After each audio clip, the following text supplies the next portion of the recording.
Coach, you hear us okay? I do not. Yes. Thank you. We're ready whenever you are.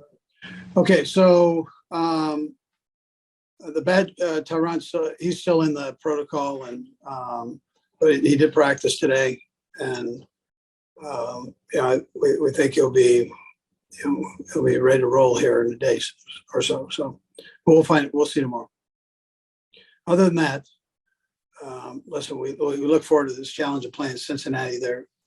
We know they're a heck of a football team. I may have told you that the last few days here, but my feelings haven't changed. They're tremendous, really well coached, and they've got good players, and they play hard and aggressive football. So I feel like, I feel like our guys have had a good week of practice.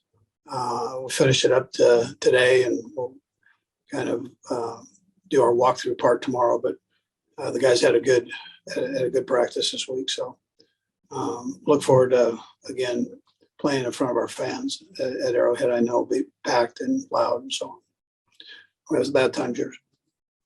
We'll go first to Pete Sweeney. Go, Pete. Hey, Coach, a lot has been made this week about Travis and Patrick and the trust in them. And Travis was just talking about how when he first started, the offense was kind of just you driven, and you told him exactly what to do. It's developed into player friendly. With this game coming up, I'm just wondering if you could give us a glimpse into how much of an advantage, given how much parity in the league there is, to having a 4th-year quarterback, 8-year tight end, 5 or 6 year wide receiver, and been able to build upon that as the years go on. Yeah, I think that's great to have that. But as you've seen, their team has a chemistry there too. So, but I feel fortunate that we have the guys we do, and that they've had an opportunity to play together.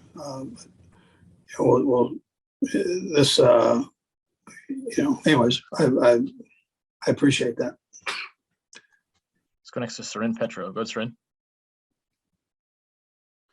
And I'd have a quick follow-up if I could, Brad. Coach, with the teams playing more and more aggressively against you guys and going for it on 4th down, does that change kind of your approach? Do you feel more obligated maybe, or are you considering to have to go for it on 4th down more often to maintain the possession? Well, we've done that the last few years, just going for it. We feel like at the right time. I mean, it's a subjective decision on my part to do that, and I'll take each one individually and just see kind of where we're at. So, but that's we don't mind doing it, but there's a time and a place we feel that we need to do that. And then I remember, I think it was the first training camp. Patrick was here. You guys were working on like a 2-minute drill, and he had a big throw the first time, and they went. You guys went on down and scored, and everyone was asking you questions. And you said, "Hey, it really helps when you get that big chunk early." Right. Like, so going back to the first time he was really kind of practicing it, he was taking those big chunks. Is that part of what has made him so successful, is that he stretches the field all the time, that when he gets into those, tight moments, it's nothing new to him. He's always looking to go down the field.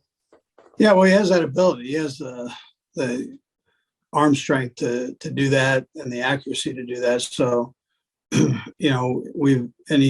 done it since he's played. He did it in high school. He did it in college, and then we just kind of incorporated that here. So we know that's one of his strengths, and we try to play to that. And I think the thing he's developed more so this year than in the years past is the ability to check it down, and he's really done a nice job with that. Let's go next to Herbie Teope. Go to Herbie.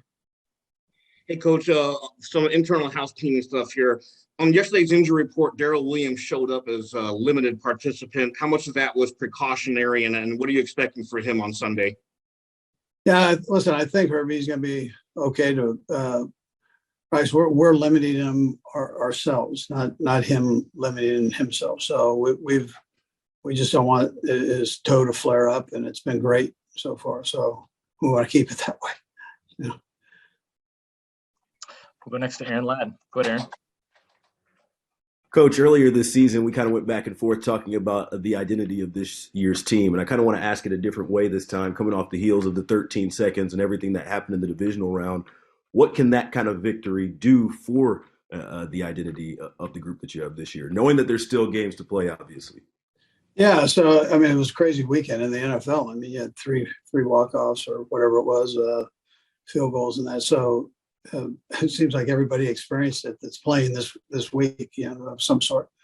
Um, but I listen.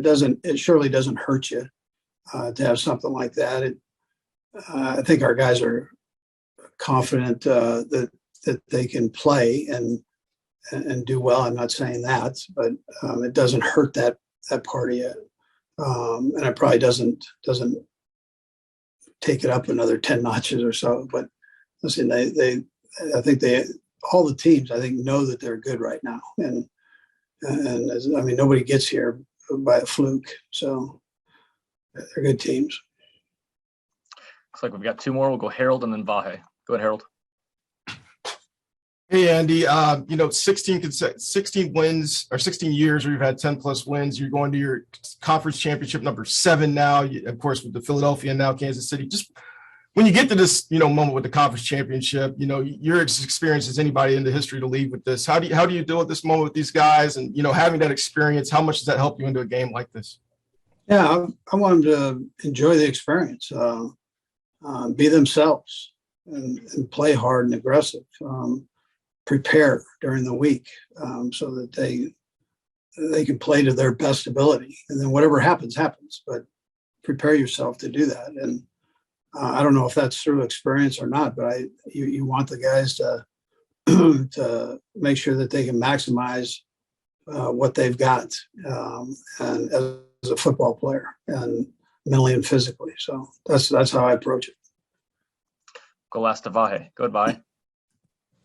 Andy, I know you're always eager for the change of pace question this time of year. So I'm curious if you have any feelings about the number 13. A lot of people are superstitious about it. Did you ever have any feeling of superstition about it before, or anything different now? You know what? I haven't. I'm not really superstitious. I haven't got to that point. I play baseball too, which is, I know that's an amazing thing if you're not superstitious. So coming out of being a baseball player, those guys all have their quirks. So, but I would never got into that. That's Coach, probably why I wasn't a good baseball player. If I doggone it. Coach, we appreciate the time. Thanks for joining us. All right, you guys be safe.